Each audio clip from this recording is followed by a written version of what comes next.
Hey there, positive people. You got Dana here, and today I'm just going to talk to you about some of my main takeaways from this Rachel Dolezal documentary. I have to say that she comes off real sweet. She seems like she's got, a real nurturing spirit.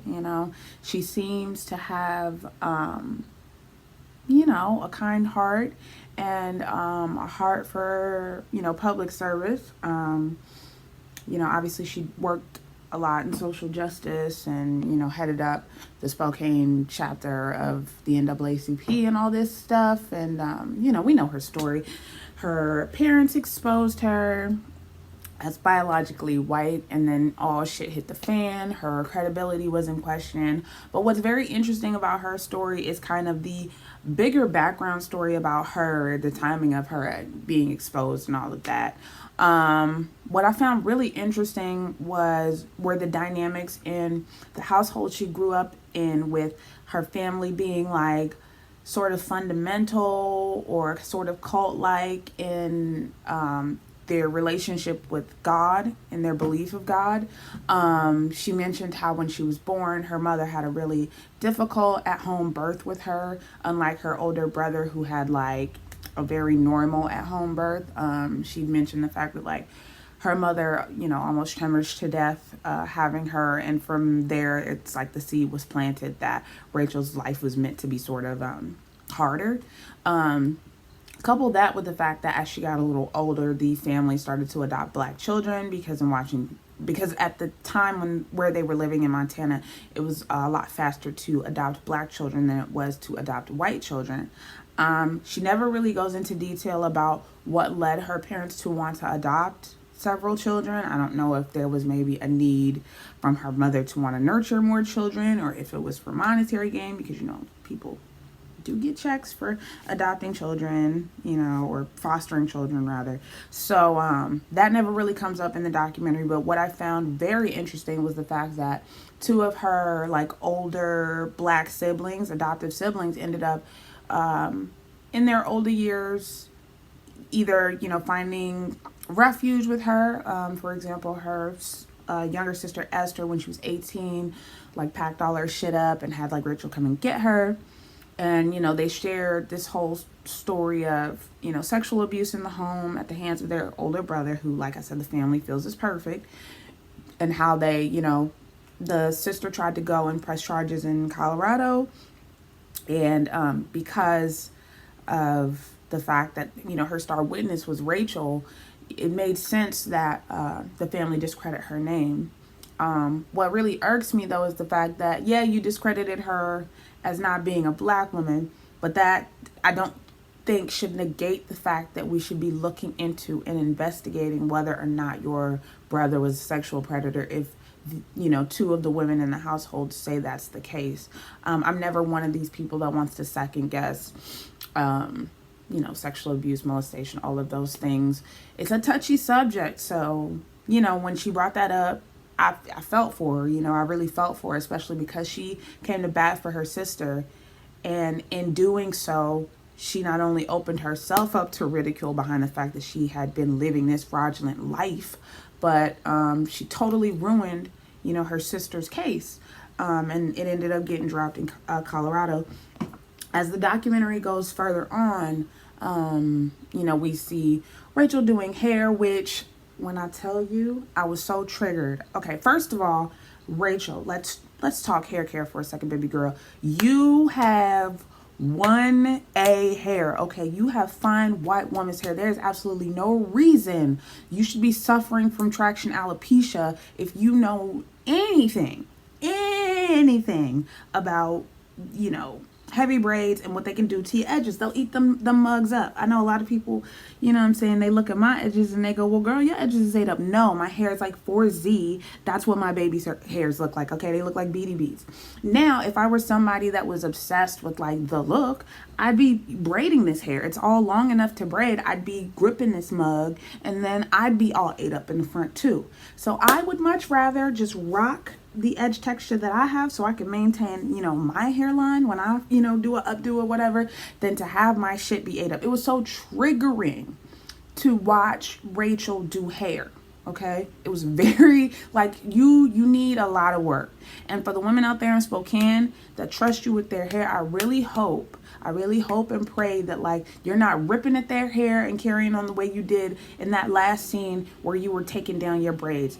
Rachel's hair is ate the fuck up behind this shit. Like I really think, girl, you know, you should get on, you know what I'm saying, your castor oil game and see if we can get the edges back, because that's disturbing. Like I don't want to sit in your chair when your edges is that fucking ate up. And then for her to just be chopping, I guess her hair like dreads underneath them or something, so she just chops it all off. And then like, girl, you sewed in a sew-in starting from the front of your hair, and then I saw you do a leave-in with like this much, like, whoa, that was all over the place. Like that was all over the place, Rachel. Like I personally feel like it's dope.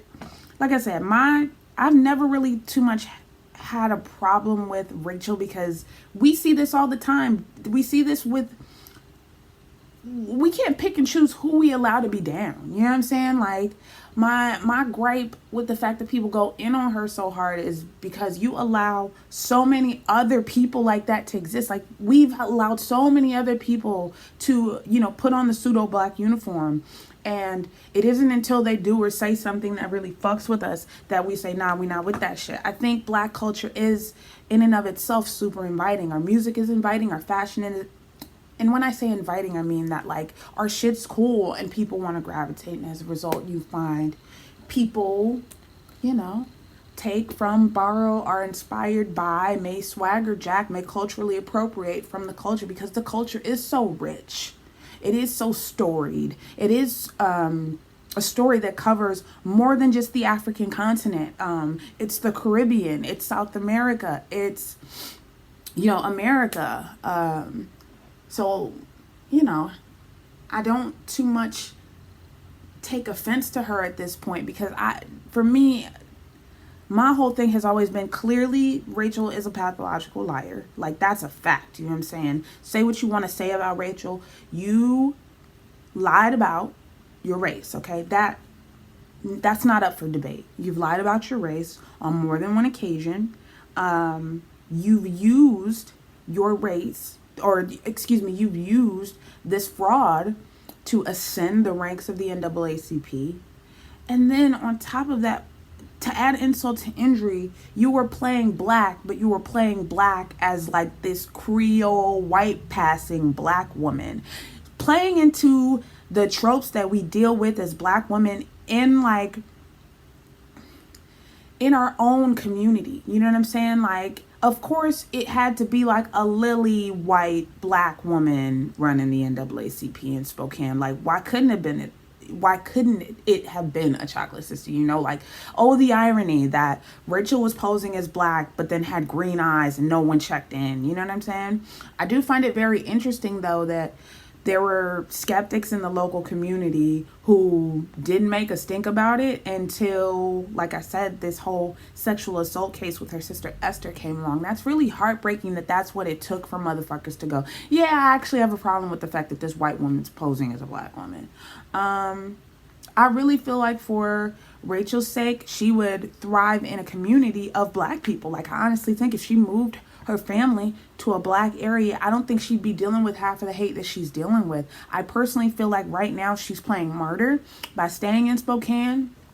I also think that she's playing martyr by continually taking these big television gigs. Like, the mainstream media will never understand this transracial shit that you're trying to, you know, spread across the world. So my whole thing is, as a black woman, right?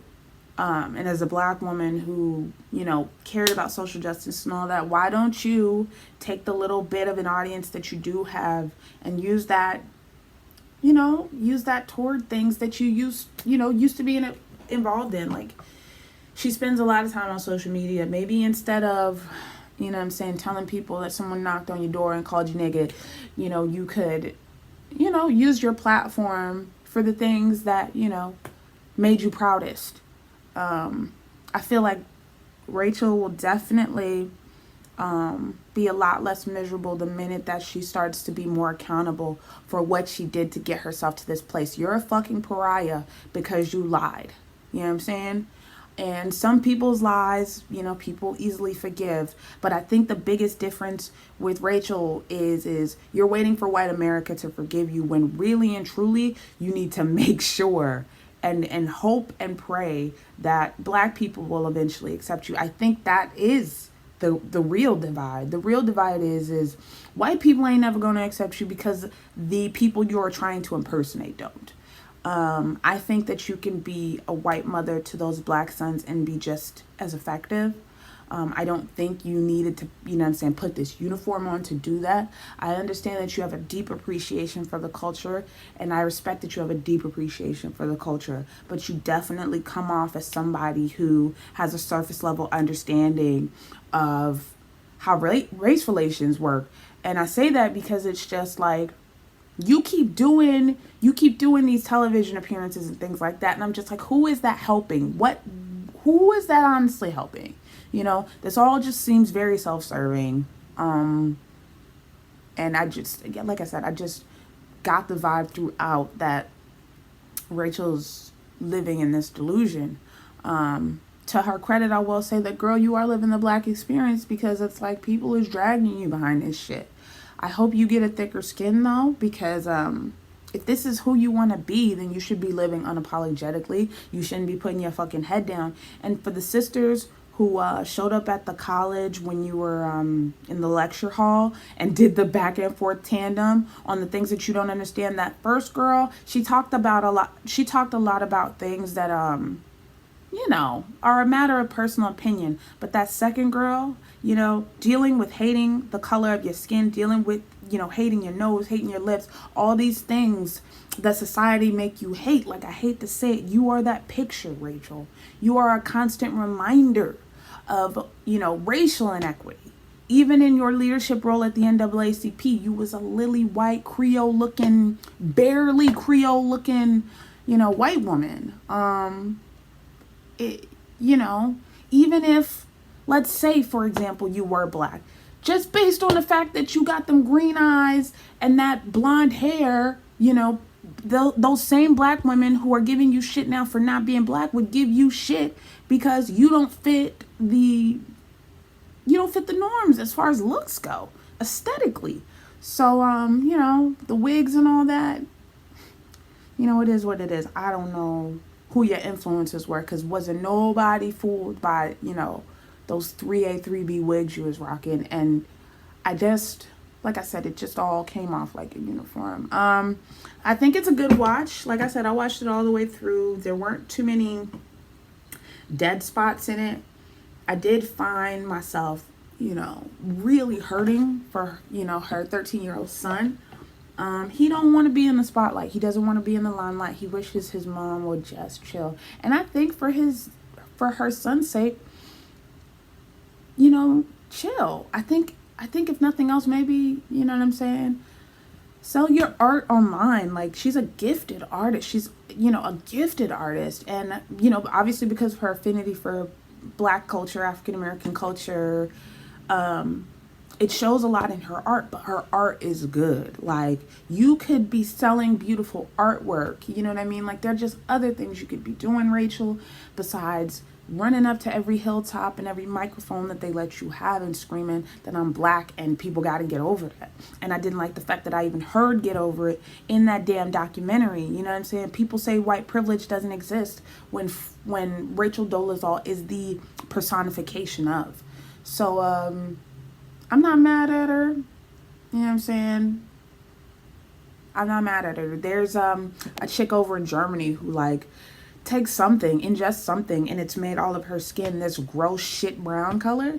And, you know, she's got, like, inflated tits and all that. Like, she's not the only person like this. She's not the only white woman out here that has that fetish, you know?